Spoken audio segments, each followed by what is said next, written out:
नमस्कार बच्चों, मैं राजिका अग्रवाल स्वागत करती हूँ आप सभी का आज की इस क्लास में। यहाँ हम पढ़ रहे हैं कक्षा 12वीं का अध्याय नंबर 30 जिसका नाम है जल संचयन या संग्रहण के तरीके। क्यों जल को सुरक्षित रखना, संरक्षित रखना ज़रूरी है, ये बात की हमने पिछली क्लास के अंदर। आज की इस क्लास में हम कुछ आधुनिक तकनीकों के बारे में बात करेंगे जिससे जल का संग्रहण या उसका संरक्षण किया जा सकता है। देखिए, जल संग्रहण की आधुनिक विधियां।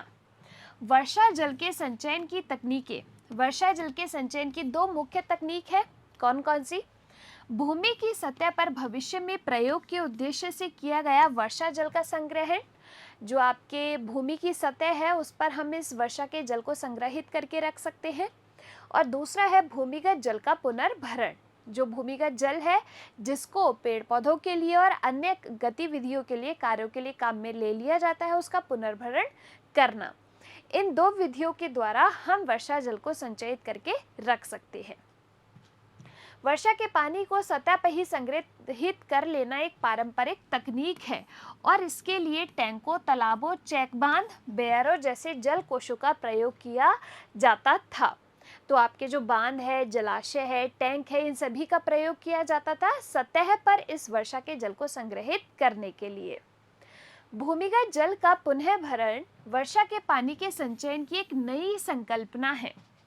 इसके लिए निम्न प्रकार के संरचनाओं का प्रयोग किया जाता है, जैसे कि गड्ढे बनाए जाते हैं, जलभृत बनाए जाते हैं, खाइयां बनाई जाती है और खुदे हुए कुएं बनाए जाते हैं।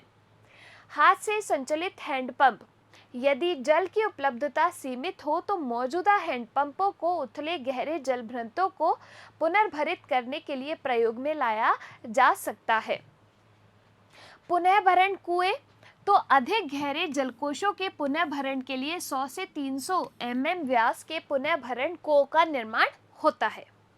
आगे देखिए, तत्काल प्रयोग न होने वाले जल का मौजूद सहित जलाशयों में परिवर्तन और उसके लाभ।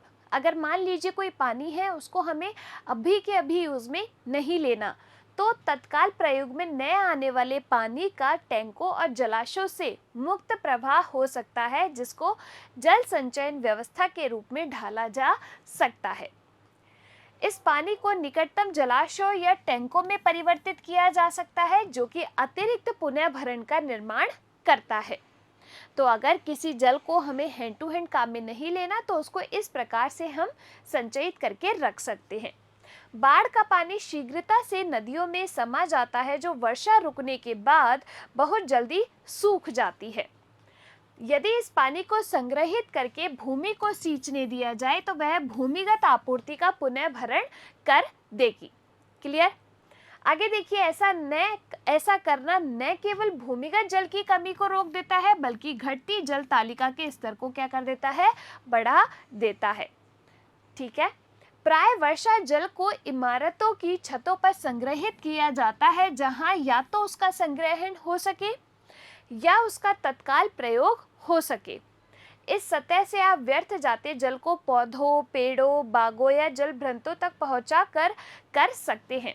तो जो वर्षा का जल है उसको हम संग्रहित करके पेड़ पौधों को पानी देने के काम में ले सकते हैं या फिर अन्य कई कार्यों के लिए काम में लिया जा सकता है। वर्षा जल के संचयन के लाभ। तो देखो, जल की उपलब्धता में वृद्धि हो जाएगी, क्योंकि आपको पता है ऐसे कई क्षेत्र हैं जहाँ पर जल की मात्रा ज़्यादा है, जल की मात्रा कई जगह पर कम है। तो जहाँ पर कम है और वहाँ पर अगर अच्छी बारिश हो रही है तो उस वर्षा के जल को क्या किया जा सकता है? एकत्रित किया जा सकता है। घटती हुई जल तालिका पर नियंत्रण किया जा सकता है। फ्लोराइड, नाइट्रेट, खारेपन के तनुकरण के माध्यम से भूमिगत जल के स्तर में बढ़ोतरी की जा सकती है वर्षा जल के संचयन से, और विशेषकर शहरी क्षेत्रों में भूमि के कटाव और बाढ़ों से बचाव के लिए इस वर्षा जल को संग्रहित किया जा सकता है। वर्षा जल का संचयन सफलता की एक कहानी। तो देखो, एक स्टोरी हम यहाँ पर पढ़ते हैं। राजस्थान के रूपारेल नदी के आसपास का क्षेत्र जल संचयन का एक सटीक उदाहरण है। यहाँ 1980 के दशक के दौरान सूखे जैसी स्थिति उत्पन्न होने लगी। स्थानीय जनता के निर्देशन में क्षेत्र की महिलाओं को जौहड़ यानी कि गोलाकार तालाब और बांध बनाने के लिए प्रेरित किया गया, जिससे वर्षा जल का संग्रहण हो सके। धीरे धीरे संरक्षण और जल संचयन की सही विधियों के अनुसरण के कारण पानी वापस आने लगा और नदी के पुनर्जागरण ने इस स्थल के पर्यावरण और उसके तटों पर बसते लोगों के जीवन को परिवर्तित कर दिया। तो हो सकता था सूखे से वहां पर और भी गंभीर स्थितियां पैदा हो सकती थी, लेकिन वहां की महिलाओं ने इस तरीके से इनका निर्माण किया और इस वर्षा जल को संग्रहित किया। कृषि में वर्षा के जल का संचयन और जल संरक्षण। तो देखो, भारत के मरुस्थल क्षेत्रों में टैंक प्रणाली की व्यवस्था पारंपरिक रूप से कृषि उत्पादन का आधार है। आपको पता है भारत के अधिकतर लोगों को जो रोजगार है वो कृषि से ही मिलता है। अब कृषि के लिए हमें पानी की आवश्यकता तो होती है, तो टैंकों का निर्माण भूमि में खुदाई करके वर्षा जल का संग्रहण करके किया जाता है। विशाल भारतीय मरुस्थल में, जो कि एक एग्जाम्पल है राजस्थान का, थोड़ी सी ही वर्षा होती है, परंतु यहाँ के लोगों ने इधर की जटिल परिस्थितियों में भी वर्षा जल एकत्रित करने का प्रयास किया।